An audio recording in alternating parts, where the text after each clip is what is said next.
सद्गुरू सांगतात, देव इतका वेडा नाही की अगरबत्ती लावल्याने, नारळ फोडण्याने व घंटा वाजवल्याने देव प्रसन्न होईल व आपल्या सर्व इच्छा पूर्ण करेल. आयुष्यातील सर्व दुःख दूर करण्यासाठी व आपल्या इच्छा पूर्ण करण्यासाठी कष्ट करावे लागतील व त्यासाठी देवाने आपल्याला हात दिले आहेत.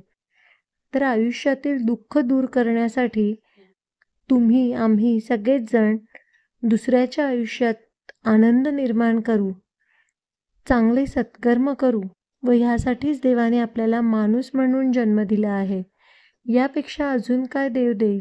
ह्या जगात मेहनतीशिवाय काहीच मिळत नाही. आपली स्वतःची सावली देखील मिळत नाही. आपण उन्हात गेलो तरच ती आपल्याला मिळते. म्हणूनच म्हणतात, काहीच मिळत नाही या जगात मेहनतीशिवाय, आपली स्वतःची सावलीही मिळत नाही उन्हात गेल्याशिवाय.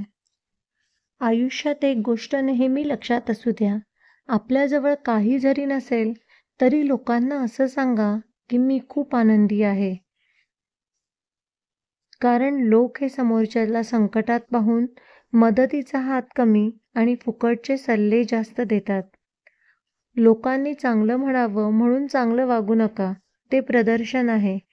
आपल्यापासून कधी कोणाला दुःख होऊ नये हेच खरं देवाचं दर्शन आहे.